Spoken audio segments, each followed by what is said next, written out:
Hey everyone, Joy Brooks with Email and Coffee, talking today with Dolores Hirschmann. And I wanted to tell everyone that it's the beginning of a heat wave in New York. So if I start melting, we know why. Take it away, Dolores. Tell us a little bit about yourself. Well, heat wave there, heat wave here. I'm in Massachusetts, only 3 hours away, so same here. My name is Dolores. If you hear an accent, it's because I have one. I'm originally from Buenos Aires, Argentina, and I have been in the US for over 28 years. My passion is to help ideas grow wings. I like to say that I work with those people that want to make a change in the world through their businesses, through their work, through their services. And I help people communicate effectively and grow their businesses by creating marketing systems that actually work. You know, one of the things that sticks with me, always sticks with me, is how difficult it is to formulate in your brain what you need to then say it, and then hold on to it in a conversation. Because many times, perhaps you'll be brave enough to finally say what you think you want to say. And if you get shot down, you're just like, okay, I give up. You know, it's really hard to have those conversations, whether it's in an interview, whether it's just talking with someone else about a difficult topic. Communication's not easy. And communication makes or breaks our connections, our relations, our work, our lives. I really believe that when you master communication, and master is a big word because I don't think we ever do until we are 6 feet under.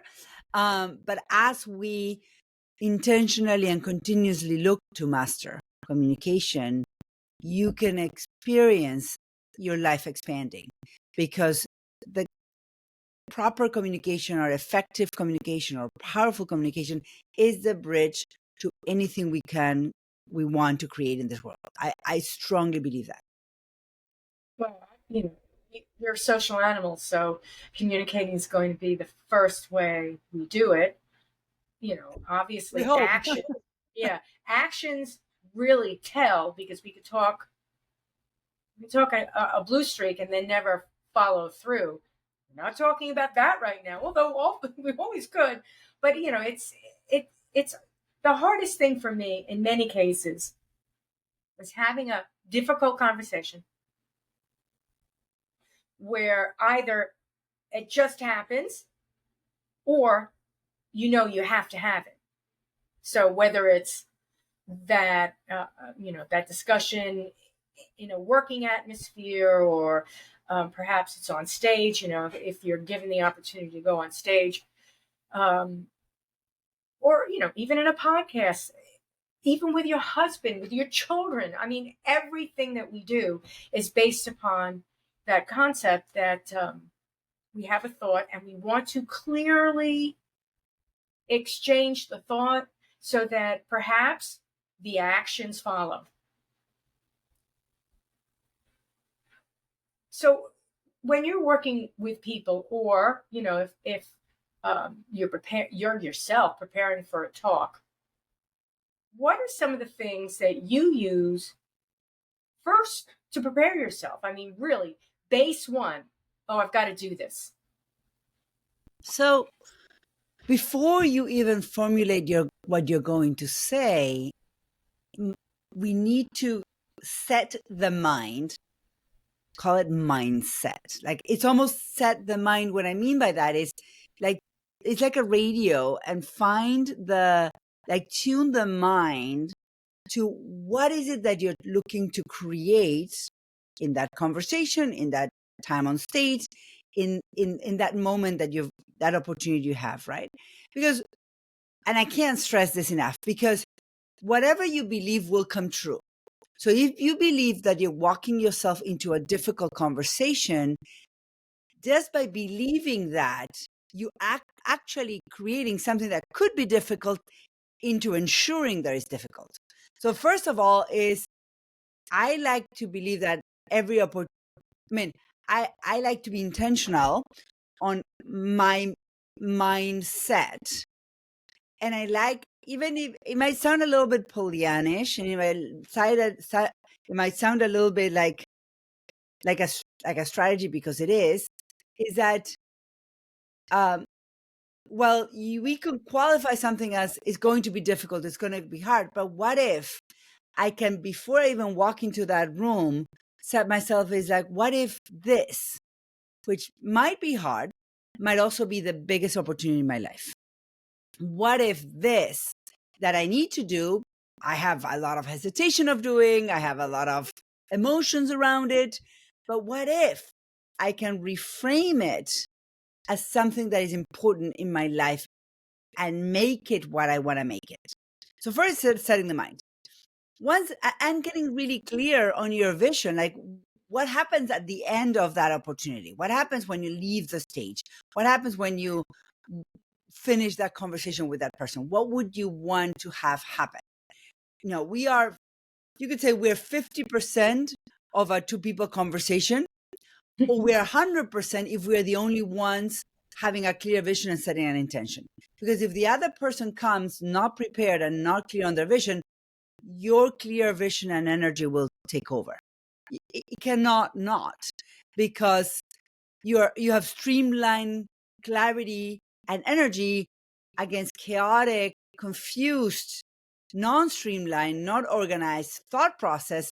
Yours will lead. I'm not saying take over and control way. You will lead because you have clarity. And so probably that's not the answer you were expecting. So first is that. No, that Then is actually, it is the answer, because in my word is it's a matter of perspective. So if you're like, you could say to anybody, how's your day? And they'll say, oh, it was awful. And I would honestly say it was great. Why? Because I'm alive. Now, the day could have been awful, but I'm still here. It was a good day. So it's perspective. And, you're using a different term, but it really is that. You've got to come to it thinking, I'm going to smash this. I'm going to create, this is what's going to happen when I do this. And it's I'm going to do the right thing. It's not just a speaker. It's like, literally, I just sent an email a minute ago. And I said, I want with this email, create this next step. And I thought about that email from that place. Like, what do I need to say here so that this is the outcome? Otherwise, we just send an email, hope for the best, hope it sticks. But and it may or may not happen when I'm looking to happen, but I have higher chance of my creation becoming a reality if I'm focusing on it every single step of the way.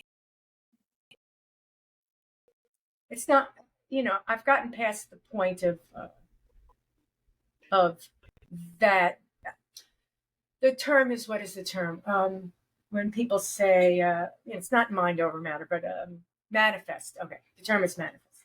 So I'm like, it's just such a buzzword that it irks me. But it's not so much that you're manifesting it, because, again, that's too woo-woo for me. But what I firmly believe is, if you know what you want, if you express that, if you're as honest as you can be, and if there's enough passion there, the other person's going to get it. Clearly going to get it. They're not going to feel like, oh, they're trying to sell me a car that I don't want. They're not going to feel like this person has no idea what they're talking about. They're not going to feel like this person doesn't want to be here. They're going to say, wow, this person has a lot of energy. It's bringing a lot of energy into the room. That's what you want to do. Now, they may still not want your product, service, or don't agree with you, but you have done your best to get it across. And I think people appreciate that. I agreed. And I can be very woo-woo when I want to. And I believe that energy is everything. And what you're saying is, when you put into your whatever sales calls, stage presence, all the energy for a creation, manifest is a word, but really what it means is like something you dreamt of became a reality. That's simply some people call it manifest. Some people is like, I did the work. I showed up. I hustled. I did everything I need to do. And lo and behold, a version of what I was thinking or dreaming happened. That's because we put all of the energy and our intellect and our heart and our soul into something, making something happen. And I agree that when you show up from that place, it's a good thing whether people buy from you or not buy, because the people who don't buy are just not the right people to buy from you. And I believe that sales is simply a consequence of powerful communication and intentional trust building along the way.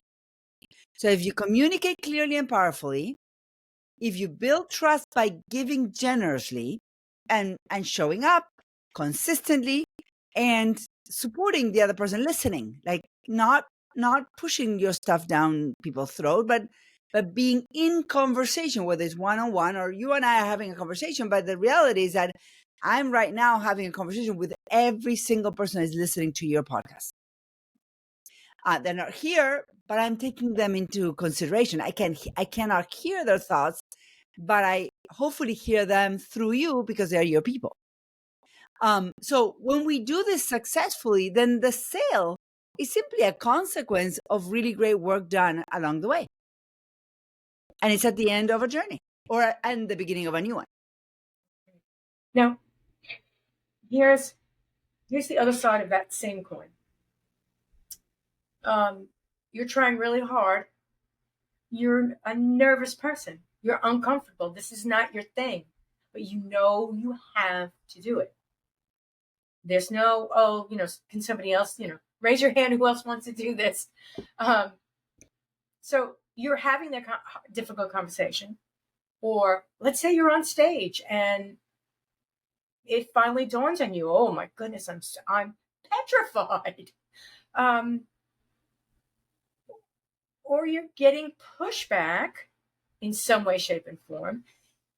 And even if you came to it positive, you're getting knocked down.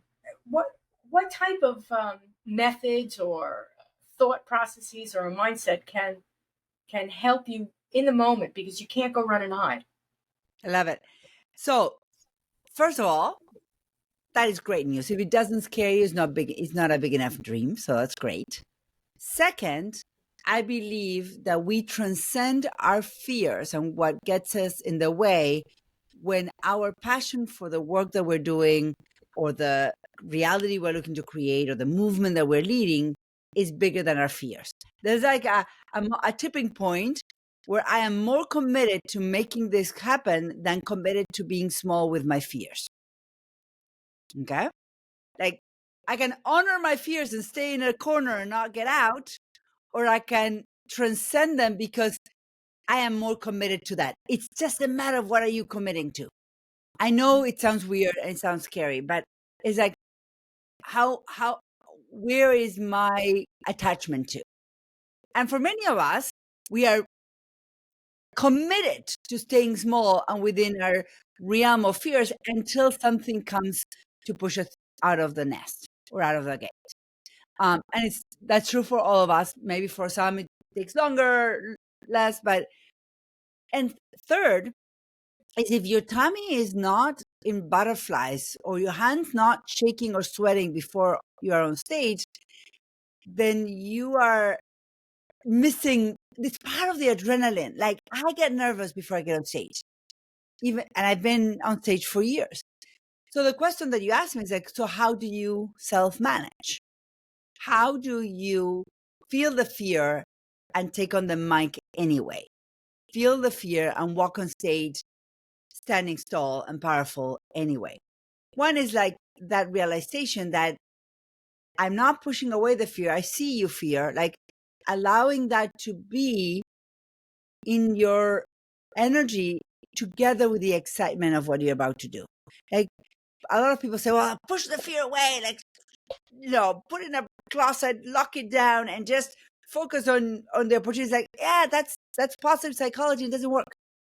It's like integrating all of the experience that you're having, and it's almost like There's many ways to say it. You could self-mother yourself, self-parent yourself.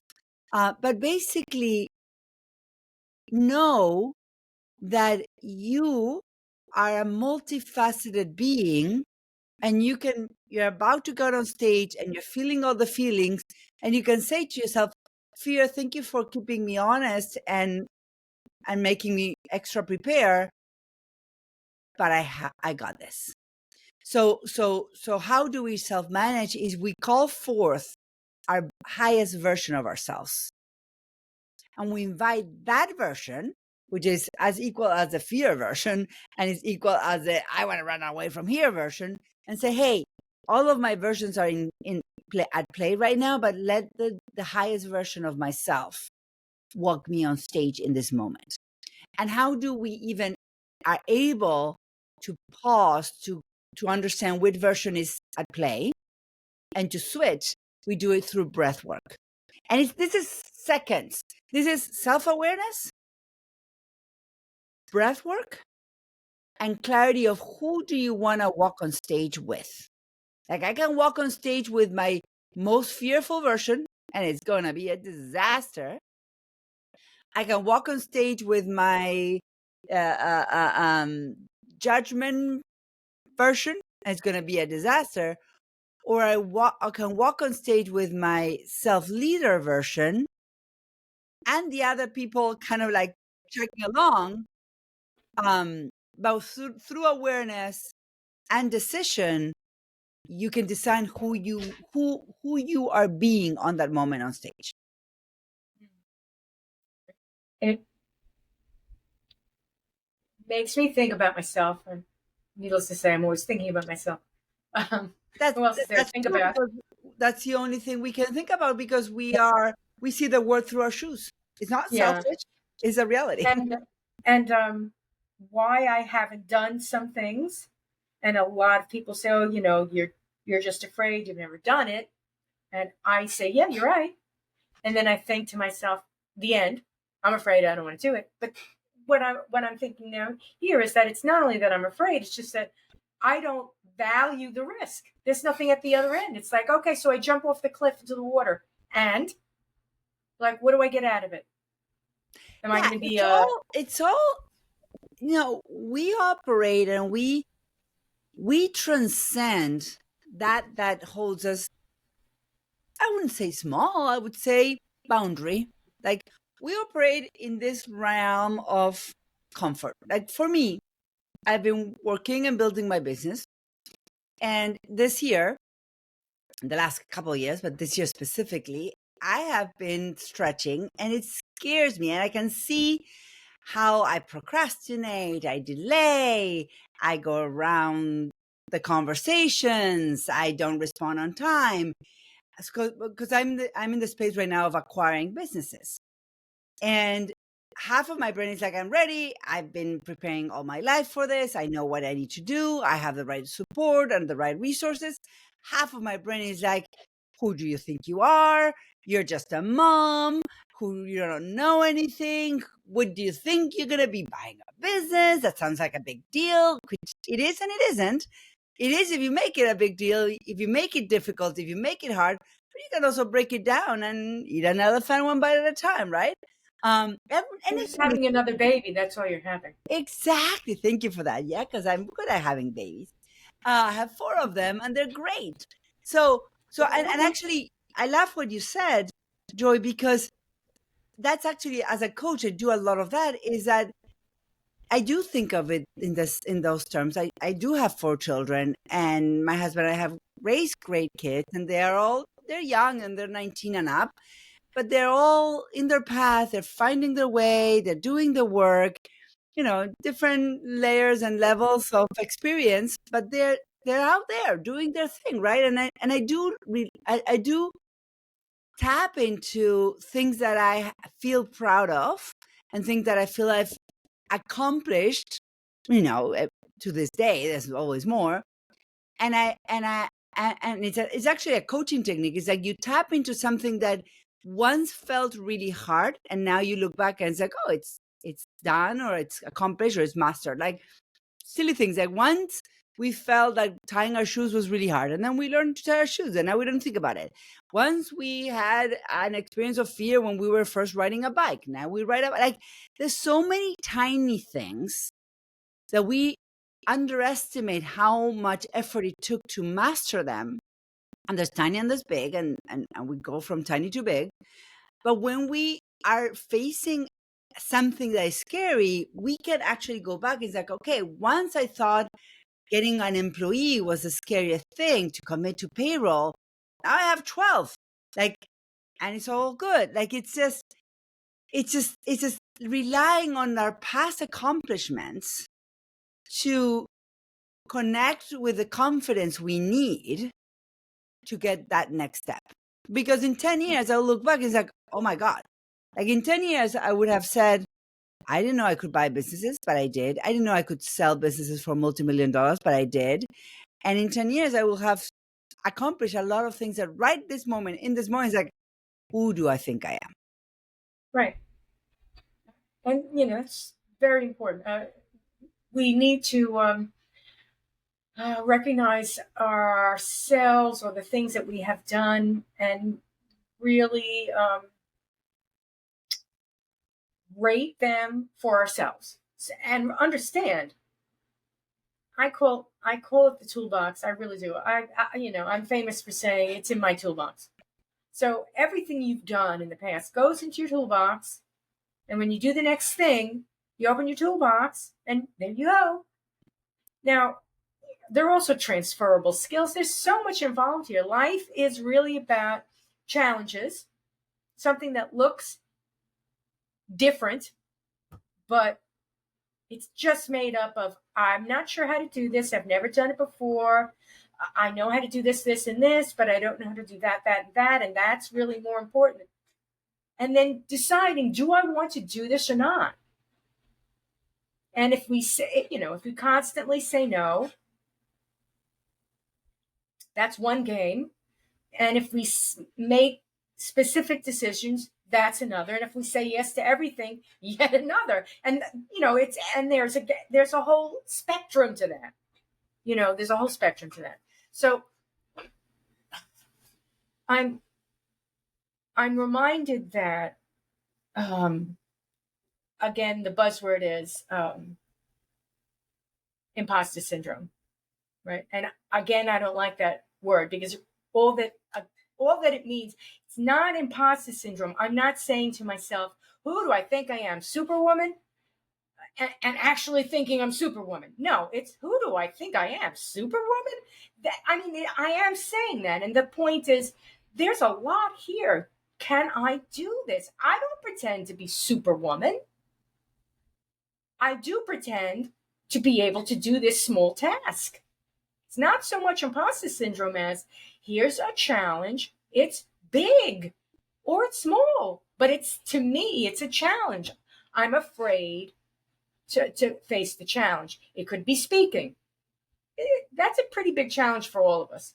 I don't think all of us realize that, how much it is a challenge to speak up. But being able to breath work, take a deep breath when it hits.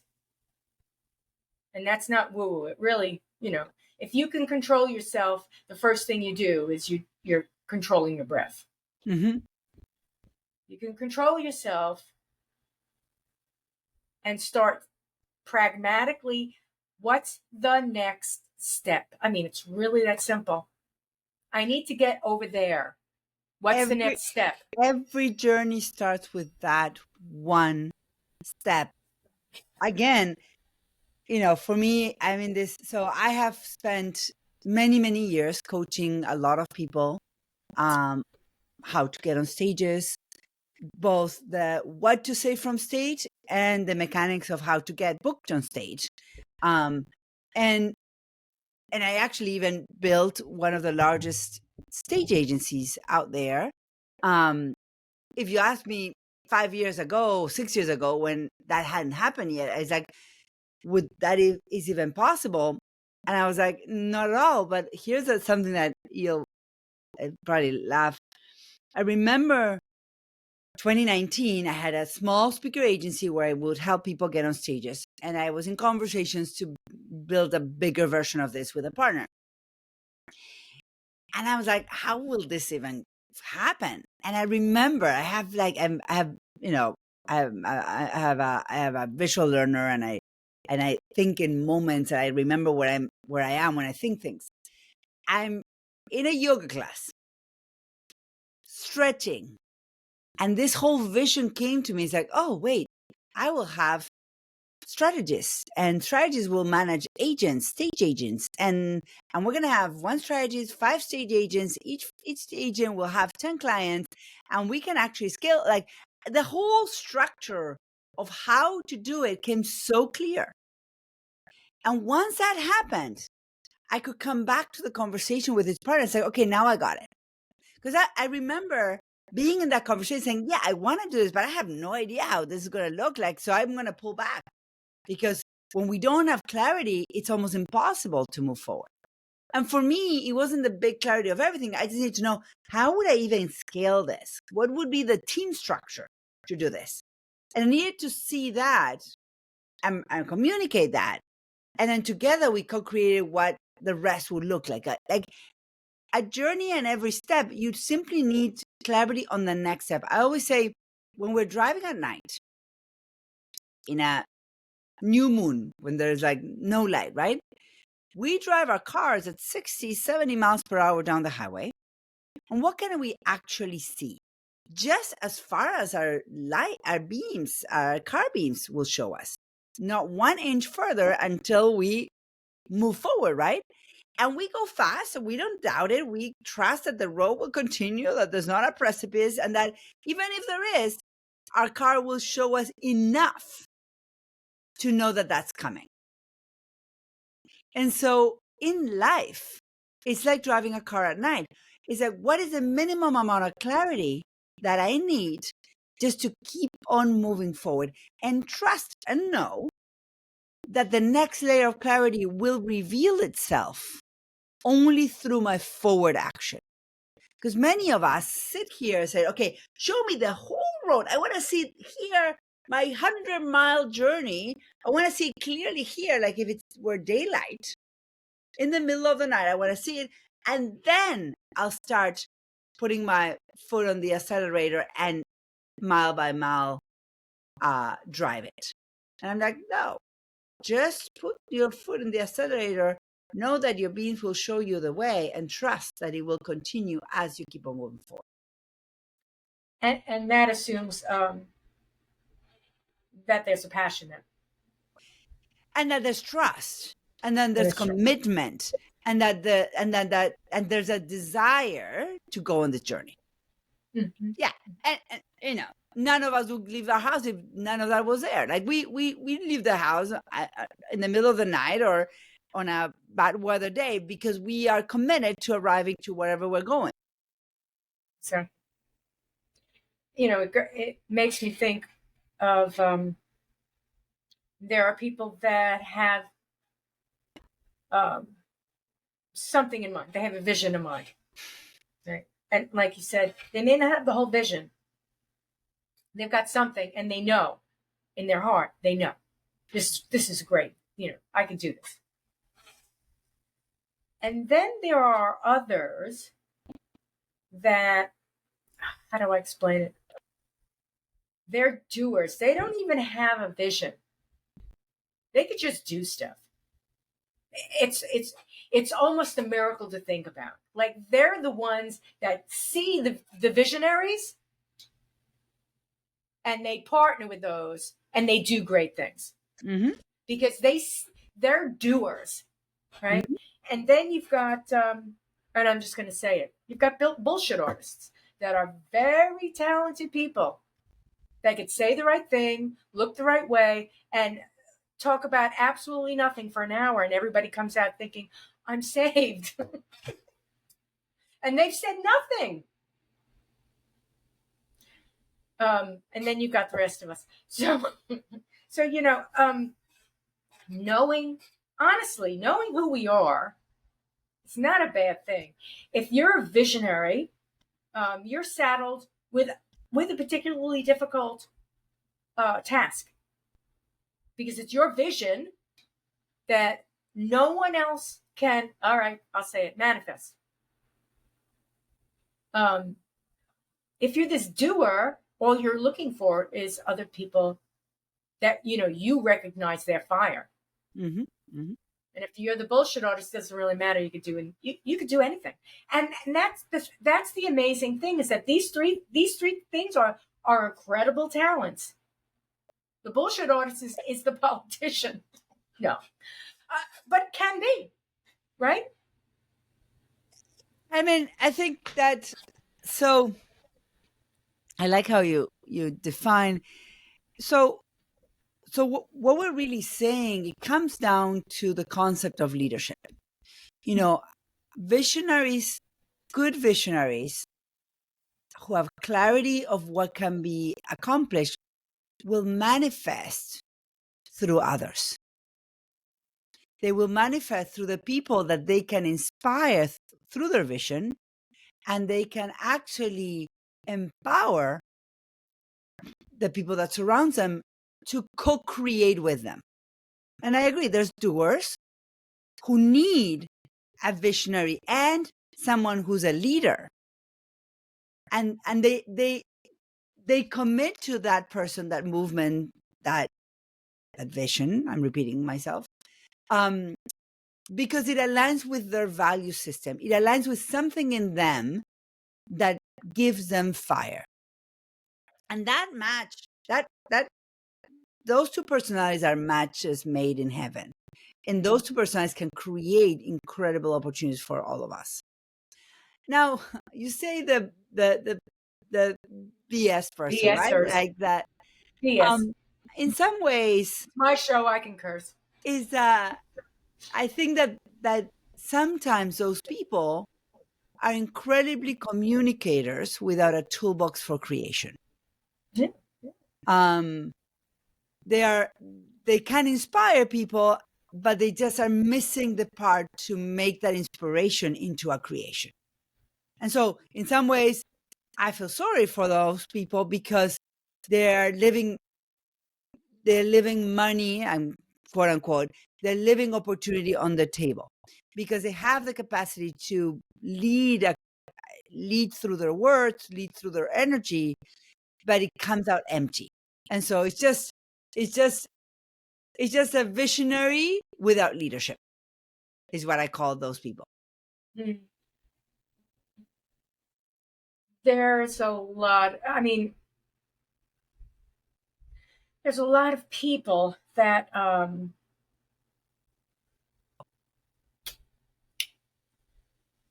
not, I'm not just trying to disparage most people, because if we consider the world a world of leaders and followers, if we break it down like that, which is very simplistic, and it sounds like the followers are, you're going to disparage on the followers, like, oh, the followers aren't worth it, it's the leaders.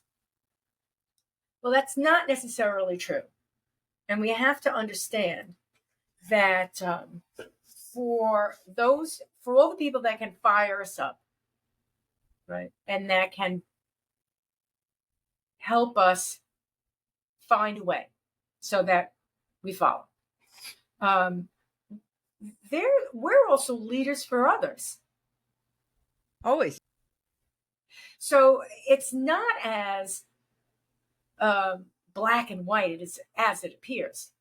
We may think, I'm not, again, it's I'm going to use the word, it's imposter syndrome, because we don't think that we're Superman or Superwoman. Somebody else does. So you've got little kids that look up to you, and they think you're Superwoman. And you're thinking, I don't know what I'm doing. I have no clue. These little kids need everything. They can't do a darn thing by themselves. I don't know what I'm doing. I get up every morning frightened that they're going to fall down a flight of stairs, and I'm going to have to rush them to the hospital.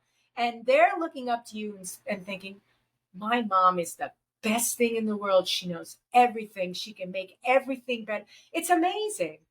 And again, it comes down to perception. So back to that concept of making us who and what we want to be, it's really that mindset that I love what I'm doing. I love this little child. I'm going to be the best I can be. I have a project and I really I can see it through, or I don't like what someone else is doing, and I feel so strongly that I need to be able to voice it. So perhaps I can make a bad situation better. Any one of these things, getting that mindset together is the first step. Absolutely. But it's like if you want to listen to music, you got to tune your radio, right? You got to put in the right frequency. If you want to create anything in your life, you got to tune your mind. You have to put in the right frequency. And then first that, then the action. First that, then the action. That's the only thing. Because anything else is how 99% of the people live, which is chaotic creation. We're creating every day, all day, whether we're aware of it or not. And we're either controlling or managing or designing what we create, or we are like living like, oh, I just create a huge mess right there because I yelled at the car in front of me and now they're cursing me back. That's a creation. That's a decision. And conscious, like it's again, it comes back to conscious living. It's like every single thing that we do every moment of the day creates a reality, whether we want to or not, whether we like it or not. And so becoming responsible for every moment in our day requires that we become aware and we live consciously and we understand that whatever is going to come out of my mouth is going to create a ripple effect in the people and the energy around me, and I will have to deal with the consequences. It could be good, could be bad. It could be, it neither is good or bad. It is just what it is. But you don't want what is happening, then go look at how you're showing up. Because life doesn't happen, and this is very woo-woo and very cheesy, but I don't know another way to say it, is we get opportunities for our own growth. Life doesn't happen to us. It happens for us. And I know it's cheesy, but it's true. No, it is true. It is true. If everything, oh, my boss talked to me funny, and it's like, am I making it? Like, there's so much to unpack there, because if you're looking at your boss as a person who's going to yell at you because that's your vision and perspective, it's just going to happen at some point because you're creating that type of relationship and you're looking for opportunities to validate how you see the world. So we started this conversation saying, what do you need to do to overcome fears or go into a difficult conversation or get on stage? And I said, like, set the mind that what you're about to do is wonderful and full of opportunities, and how you show up will change. It's really that simple. Hard. Simple. Like, simple can be It's hard. really that hard. Execute. It's really that hard. And keeping in mind that that everything that we do,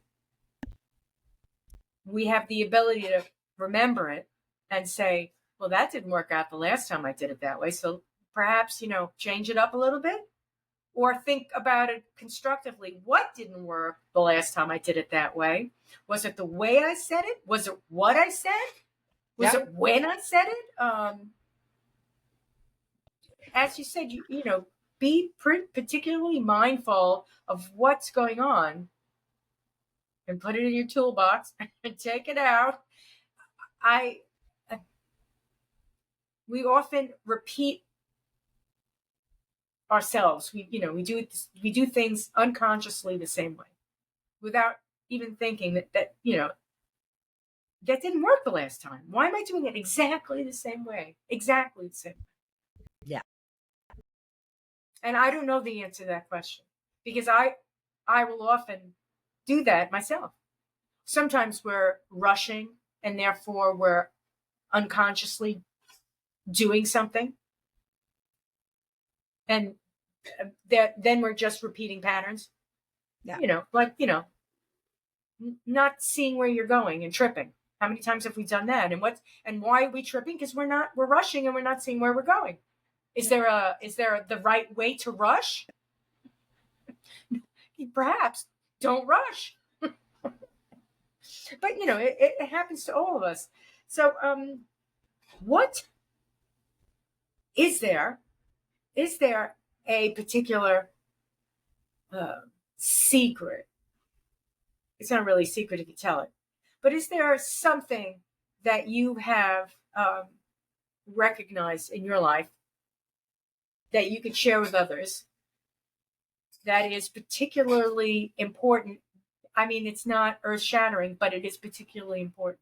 Something so common that we do every day that you've said to yourself, this is how I deal with it.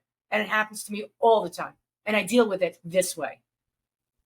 So for me, honestly, it comes down, Joy, to self-awareness. One of the practices I have, and this actually started many, many, many, many years ago. I was probably 17 or 18 when I was in a situation and I was taught this strategy, which was when you see yourself triggered, when I say triggered, meaning like feeling upset, feeling frustrated, feeling an emotion that is not calm and positive and peaceful, is take a second to look at the source. What I mean by that is I can notice that, oh, I'm feeling stressed. And then I will immediately, it's like, what just happened like a second before? Oh, I read an email from a team member that said this, and that. And the reaction might be relevant, overreacted, or not, but something came into my world that triggered me. And all of a sudden, I'm out of alignment and I'm in a place of, oh, I don't like feeling this way. Now, if whatever we're feeling, we're going to act that way. And so if we have something come into our day on a Monday at 11 a.m. and makes us feel weird, and we don't become self-aware and look at what is happening, we're actually going to, if that happened Monday at 11 a.m. and we ignore how we feel until Friday, that's going to be a really bad week, because the energy we're going to show up with, and probably won't last that long. Usually we go to sleep and we wake up differently. But if we don't become self-aware and understand what is happening, we will, again, not be intentional in how we show up. So we'll end up drinking on Saturday until we're drunk out of our minds and not realize why or how we got there. Yeah, exactly. It's that weekend warrior kind of a thing. And it will snowball. It will snowball. Yeah. The smallest thing snowballs. And it misaligns the next emotional response. Yeah. So you're a little ticked off. You're a little bit more ticked off. Suddenly on Wednesday, you're blowing a gasket. And you have no idea why. And you're blowing a gasket with somebody who doesn't even deserve it. Yeah. It's just that this person took you over the limit. Do you still do TED Talks or things of that nature? Yeah, I help people write their signature talks and TEDx talks and get people on stages. Absolutely. That's one of the things I love to do. So yeah, I think we're going to share a tool below that helps, an AI tool that helps write a signature talk. What other types of businesses are you getting involved in without, you telling us what businesses you're acquiring? Yeah, so what's going on in the business world? Right now, we are acquiring small marketing agencies to build our capacity. And then because my goal is to help small businesses market effectively. And so then we're going to start into acquisitions of other types of small businesses, having a solid marketing agency, marketing engine to power them. Where can people find you on the internet? The best place is to come to mastersinclarity.com. Very good. Well, Dolores, it's been a gift. Your name, the gift. Did you know Dolores isn't it, or is it sweetness? What does Dolores mean in Spanish? Pain. Pain? Oh boy. Dolores. Okay. Multiple pain. Pain with an S. Doris means gift. Is not Change the your name best. to Doris. Is not Change your the name best name. Change your name to Doris. It means gift. Yeah. Thank you very much for coming on. I appreciate the talk, and have a wonderful week. Thank you, Joe, for having me. You will. Bye-bye. Okay. That's a wrap.